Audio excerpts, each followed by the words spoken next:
Good evening. My name is Stephen Leon, and this is Welcome to the Left. I got that backwards a little bit. Welcome to the Left with Stephen Leon. Long day. So, I'm ready for the House of Representatives in Maryland's 8th District and the Democrat Party. Thank you to the GC Network for hosting this live stream with the thousands of viewers here. Tonight's show is a little bit detailed, plus it's the week before Christmas. So, hope everybody's got everything set up and organized with everything like that. So, we're going to go over the week, the larger impacts that eluded the government shutdown and Elon Musk's role, Biden's final remarks about the media, drones, Marjorie Taylor Greene, and more about the solutions in my platform. And if there's time, I'm going to go after a little bit of my Democratic opponent, Jamie Raskin. So let's start with the government shutdown. So the problem is that they wait until the last minute, taking hostages with unnecessary drama, and if you're, it's been like this in the Biden administration. We've avoided a shutdown. The longest in history was in Trump's administration back in, was it 2019, when we weren't trying to give them the funding for the border. And it's like, you know, to promote that walls work, and everything that Reagan was about and the Berlin Wall, and now how he's trying to impose tariffs for what initially justified. One of the issues was crime and drugs, and a lot of those things are in-house. You know what I mean? You can't just blame other people for that, But now he's asking to impose tariffs to Canada and Mexico to mitigate some of that stuff. In effect, basically saying that walls don't work. So it's kind of going back and forth. Then also, you know what I mean? Biden campaigned, we're not going to build another foot of wall, and we did. So it's like, God, it's just, it's ridiculous. So there are solutions to avoiding a government shutdown. There's, what is it? Abigail Spanberger had put out, now I wouldn't have named it this, but it's called Stop Stupidity Act as soon as she came into the House. And that's basically ensuring that all federal workers would get paid during a shutdown from appropriating from the previous fiscal year. And then instead of holding our federal employees in the military and such hostage with paying them, it would be members of Congress and the White House officials. That makes much more sense. Again, I wouldn't call it the Stop Stupidity Act. And there's also other things too. When in the Senate, there's something called the End Government Shutdown. It's pretty much the same thing, but it's not really suggesting that we go and hold members, elected members, and again, White House officials to accountable. That would make so much more sense. Put yourself in those shoes. You know what I mean? You're going to be more, why is it the way that it is right now? So why can't we be proactive and introduce some of those things? And there's going to be arguments that that's a good idea. You don't know what it's like to work for the federal government and, just have them do that. Just keep putting pressure. And then again, at the last minute, and whatever surprises they may put on it, you know what I mean? They don't tell us. And it's pretty funky, that they do that, and we're all sick of that. We're all sick of that. So if we could find combinations of what I just meant, the Stop Stupidity Act, or if it's the End Government Shutdowns Act that's in the Senate, that died. So I mean, it's just like they don't want. It's like they intentionally don't want to solve things, just to blame each other, and that's the game, right? So. And then there's other things we can introduce. One of the things on my platform is the Digital Democracy Project, and that's check that out at digitaldemocracy.org. You can, it's already breaking ground in Florida, so that's neat to see that. It cuts away all this extra crap in the middle, brings it right to the constituency. And there's other things that we can do, town halls, forums. We can bring these things up ahead of time, and any would-be citizens can come in there freely, and they can essentially vote on legislation. And that we want to trust the judgment of our elected members, but also you should question it too. You may not agree with everything, and it's up to us to explain what it is. If there's something that we're going to go against the majority, explain why it is. So it just makes more sense that way. And plus, it's getting in this game, you see, I'll take some local stuff. I'm still living in Virginia. I have to move to Maryland by the election in order to, be legitimate over there. So JD Spain, he recently won through ranked choice voting here, and you just go through his Facebook profiles, and he's just out there with cameras and stuff, and that's fine. You're taking pictures in the community. But when it came to our ballot, there were a couple of things, there were a few things in there asking us to take on debt. And I'm like, well, how are we going to repay that back? And, I'm running for federal office and I was out there getting signatures. A lot of people are telling me things at the local level, like here in Northern Virginia, Arlington specifically, that if the developers are buying out Arlington, it's going to raise taxes, and essentially people that aren't from here move along the metro, the orange line, or even the blue line, and they're going to stay here for maybe 2, 3 years, pay however, what, 1,800 at minimum, 3,500 $3,500 a month in rent, and then move away. And it just keeps going like that. So I would ask Jay-Z Spain, you know what I mean? Like, how are we going to repay that? So I didn't check those boxes. When it came to military spouses and water, sure, I checked, sure, we'll find a way for that. But I mean, with those other things, I mean, I get it. We want nice parks, we want certain things, but I mean, or if it goes to the schools, which schools are going to get that first? Look at Wakefield High School or versus Washington Lee or Washington Liberty or Yorktown, right? So, or HB Woodland's brand new. Look at it, it's over there at courthouse. So, you know what I mean? It's like, what's going on? And only half the people can afford to live here in Arlington. That's a local thing, but again, it's like that stuff correlates with ideologues. You know what I mean? So, and the Republicans up here are very, very fair. I don't think Trump's very fair at all. And if you look at the presidential primary in DC, it was Nikki Haley won that. So the Republicans are more constitutional. They don't really some of the stuff that you see out there when it comes to abortion or gay rights.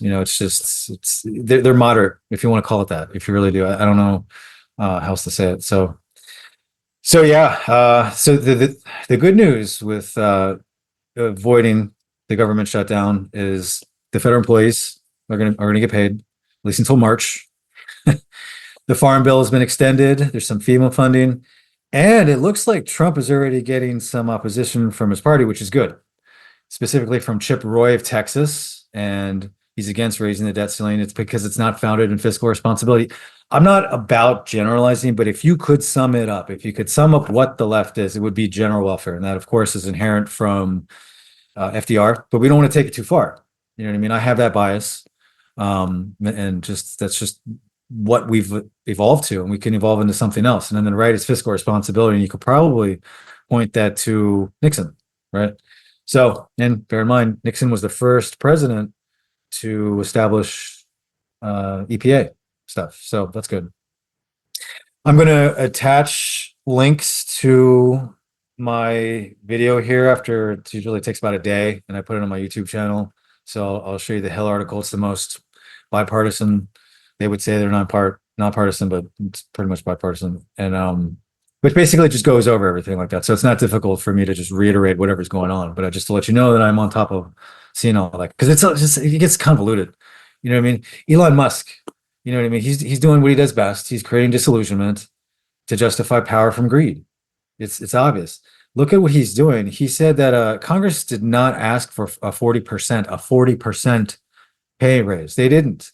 And if he was wrong, if he misread it, you know what I mean, just looking at it too fast or whatever, did he acknowledge that? No, he's creating misinformation. He wants to confuse you. He just you got to question the guy's judgments. I mentioned it before, some of the things that he's got going on. Of course, that would be, privileged FMLA stuff, but I mean, some of it's just obvious. You know what I mean? Like, that's the one thing about drugs and alcoholism. It's like, that's the one disease that you can like get yelled at, or there's a lot of, it's very inherent to that nature kind of thing, where there's demoralizing that if it's your job, your family, or your community. So you really got to question that man's judgment when he says things, and just, you can't just automatically assume that just because he is where he is because he has moral principles. That's just, and that translates over to the Dodge, government spending. You know what I mean? It's like, to just, it's a big farce. It's a misdirection, and the problem is K Street. We start there. We want to mitigate the influence from K Street, from the PAC and lobbyist bundling and everything like that. I've said this all before. Sound like a broken record. And I pretty much put all this on my Twitter feed. It's basically what I do. I know a lot of people don't really if they're new to your feeds or whatever it is, it's probably they're only looking at 5 posts. And I say that just from some of my experience. Some people very well may take the time and scroll through.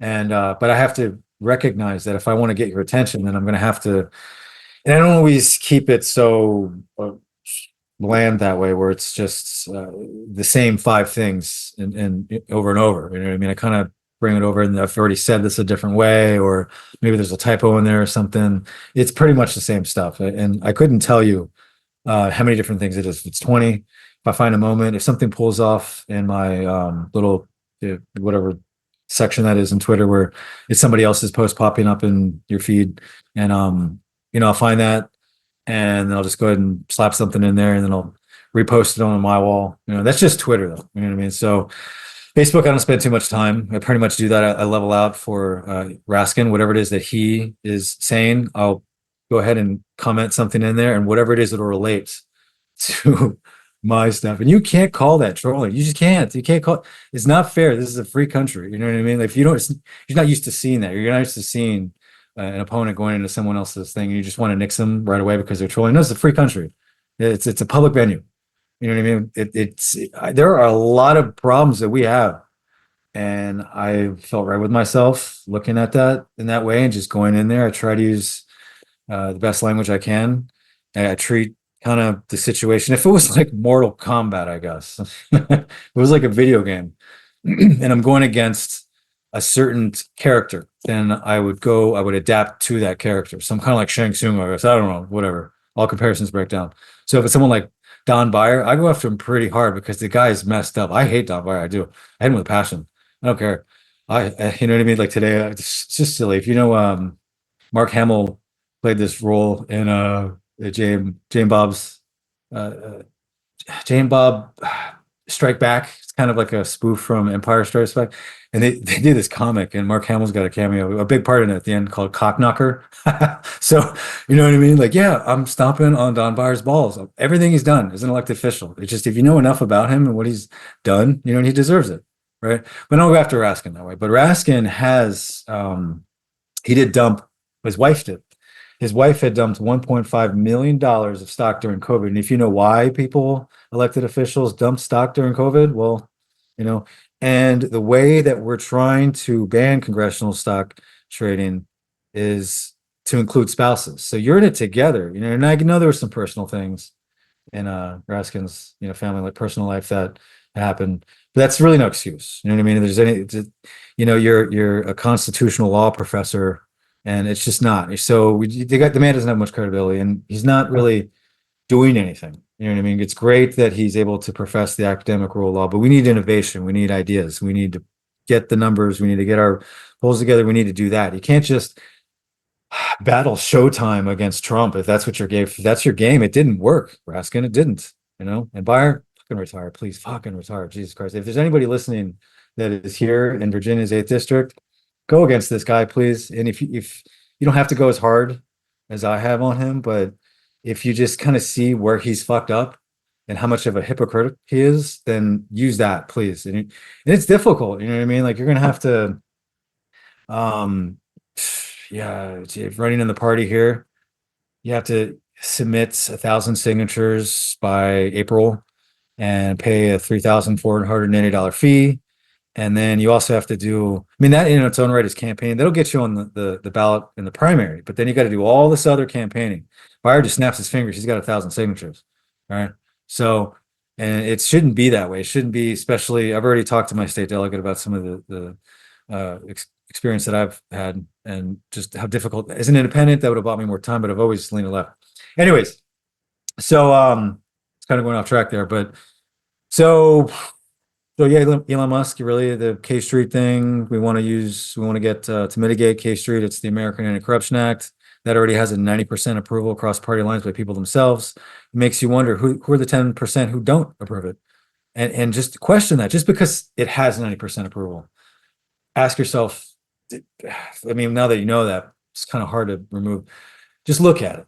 What is it that we could tweak? Again, that's why something like the Digital Democracy Project worked. And I hope if I get elected that I will be able to use that example, that other elected members can also use that. And I'm not the only one. There's already endorsements from other elected members and candidates already there. So yeah, this is time for innovation. It's not, staying on laurels of the past or anything like that. And also, Elon's got conflicts of interest with China, you know what I mean? Which is it exists on both sides, but it's especially Elon because of the Tesla factory. So it just goes on and on with that guy. It really is. So again, I'll post some credible sources in the YouTube channel there.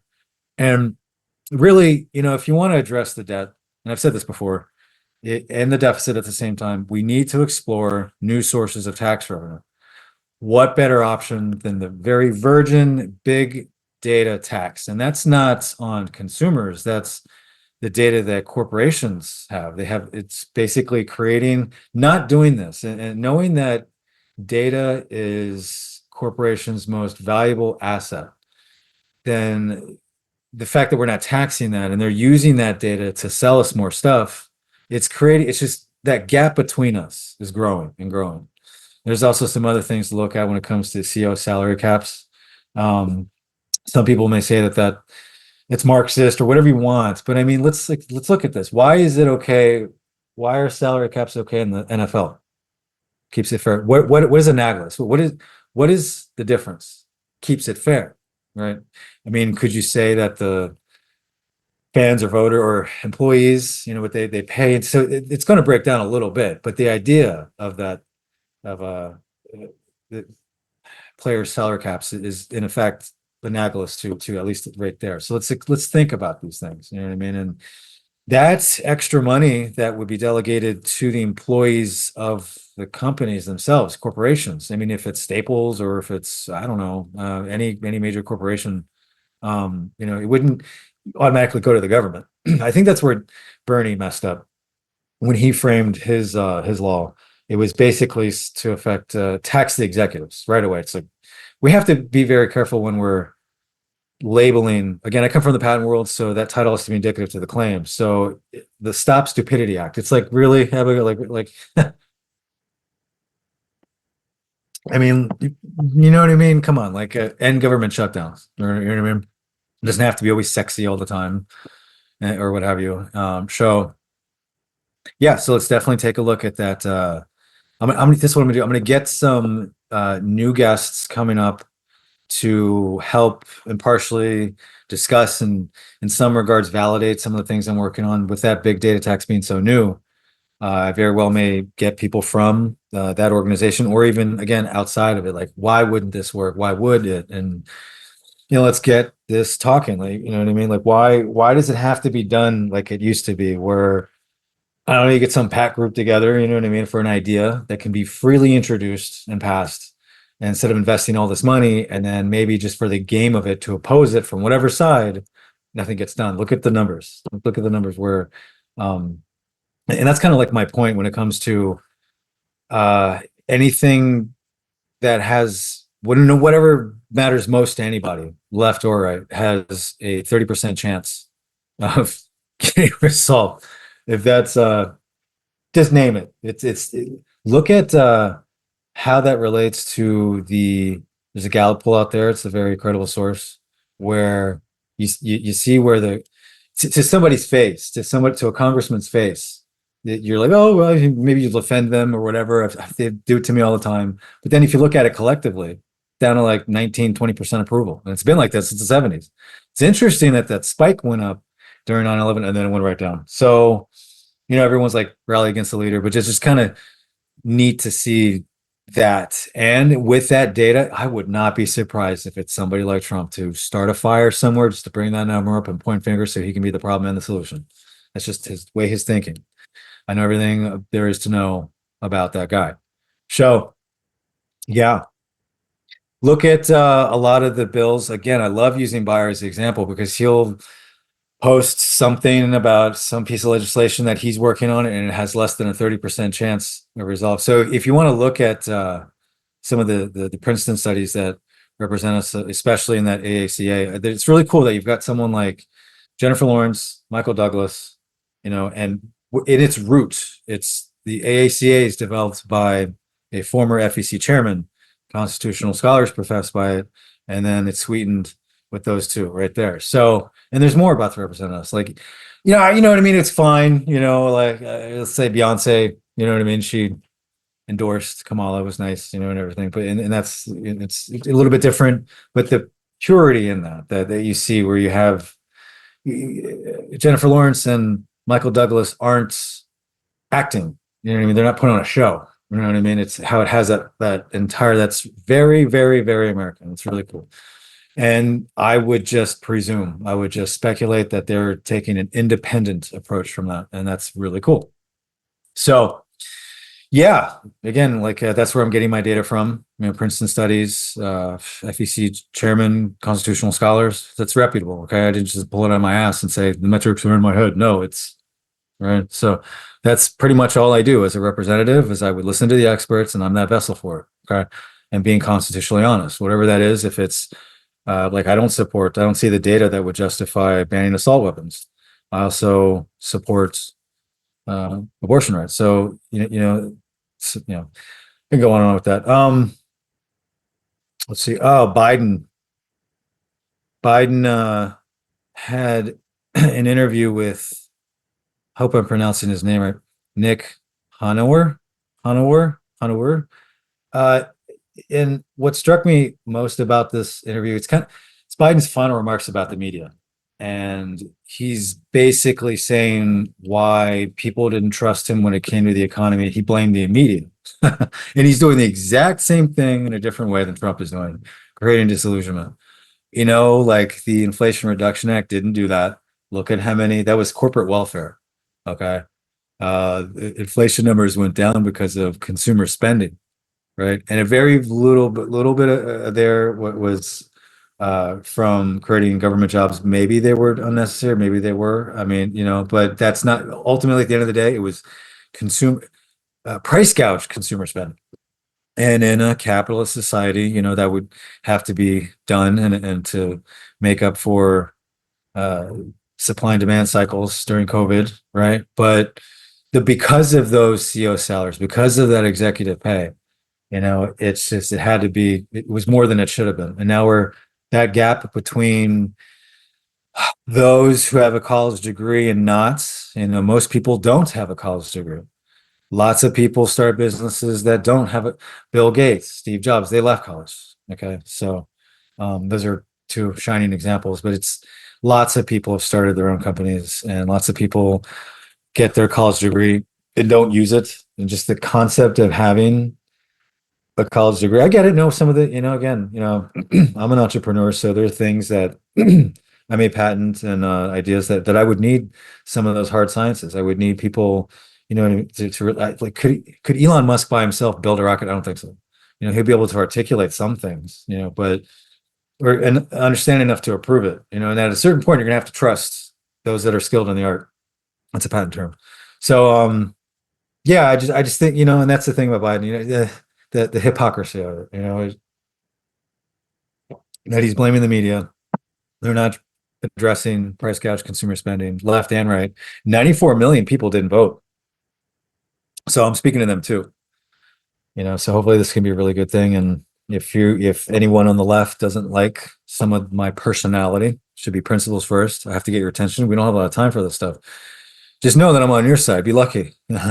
So um let's see here. And I'll go after you too if you're being unconstitutional. I don't care if you're left or right. I will go after you. If I have to do it alone, if I get ostracized for it, fuck it. You know what I mean? That's just I believe that's the right thing to do. I don't believe in that party bullshit that divides us. It's just a waste of time. I can, I feel very righteous by that. Being from this area here, George Washington, Mount Vernon is down the street. He was independent. So I can do that. You know what I mean? I can totally, I feel fine with that.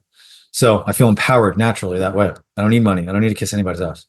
So, and also it's really cool. This area, Arlington, Alexandria, and Falls Church are all independent entities from each other. I don't know if that's like that anywhere else. Is it? That's the cool thing. So we have Arlington, Falls Church, and then Alexandria, and then you have the states, and then you have Congressional District 8. So you have all those different layers in there, right? And then of course the metropolitan area, the Beltway, and so I would hope I would empower those. I mean, I think yeah, I mean, people get stuck in their ways and partying. They get defensive, and So if you want to look at that AACA and just laugh at it, someone did just say a stupid little emoji. You know what I mean? Like I posted they just laughed. Did you actually read it? It's a 10-minute video. Did you actually watch it? You know, I know that I had to watch it 2 or 3 times, to fully grasp it. Um, that reminds me of the movie Lincoln. First, when that first came out in 2012 or something like that, I had just started in patent law and everything, and I've been in family law with some of the stuff with my kid, and I had a respect for law, even if it sometimes didn't work in my favor. That here's things that we've written down on paper that hold us, that create our peace for us. You know what I mean? So I thought that I really respected that, and the way that they would talk. You know what I mean? My first, I didn't understand it, but I was just taken by it. And I can't tell you how many times I've seen Lincoln. It's one of my favorite political movies, and of course it's Spielberg. So a lot of that is spot on point, historically accurate, and they focus more on like what Lincoln went through in those final weeks of Amendment 13. So it's a tough movie to watch. Will Smith did a movie about that. I had to like stop it 30 minutes in, or like I can't watch this, and like I said, I was like, you know what, just watch it, right? So it was pretty intense. Even if that was something of a fictional character, still it wouldn't be difficult to imagine that somebody, or more than one. It was cool. Again, technology on how that kind of people saw what slavery was like, how technology was able to put that in the forefront. And Lincoln was the most photographed person at the time. Lincoln was the only president to have a patent. So that's really, I relate to that. I have a couple patents myself, and it just shows more of his inventiveness and just what his strategies. If the American Anti-Corruption Act existed today, Lincoln wouldn't be able to do what he did with offering jobs for votes, because he knew people believed in it. They just needed something to sweeten the deal. And I mean, it's just, you couldn't say just because if we did pass the ACA, then you could revoke Amendment 13. It's bullshit. You wouldn't be able to do that. I'm just saying, if you're looking at this kind of objectively, you would see that. So, yeah, just, take the time to do your homework, do the research. I think a lot of people do. It's just, there's just, yeah, you can't really change that. I get some of the flack. No one ever talks to me about the ideas on social media. They never do. They never do. So this next year coming up, leading into the 120th Congress, the 119th, this starts next year, but it's only 2 years, 120. But next year, I'm going to spend more time and get some new content out there. You know what I mean? Like I'm ready to go. If I put a comment in Raskin's, Facebook or Twitter, whatever, I'm ready. It's just always something personal. It's never about the ideas. Why is that? You never look at my website first. You just assume, generalize, snap judge, or it could be some semantics. It could just be anything but the actual ideas. It's like, wow. And I presume that's just a small percentage of the country, probably less than 20% collectively. So I have a couple more minutes left. Uh, so I hope everyone's gonna have a good Christmas. I'm gonna spend time with my family. I got some gift cards. I know that doesn't sound too personal, but I made the gift cards personal. And then, like my uncle, I got something MGM pizza.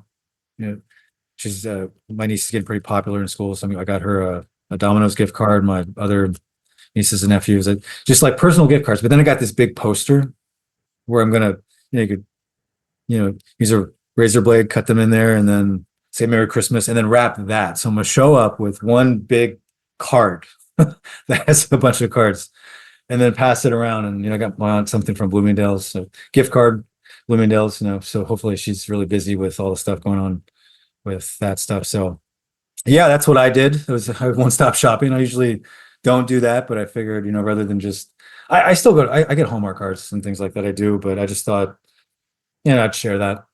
So I fumbled my verse. This is an opportunity for me to show, to work on communication skills, and I fucked up. So what? No big deal. I'll see you guys next week. Have a Merry Christmas. Next week's show will be on New Year's. Maybe I'll do something fun. I don't know. We'll see how the next week goes. And I wish everyone a good night and a Merry Christmas.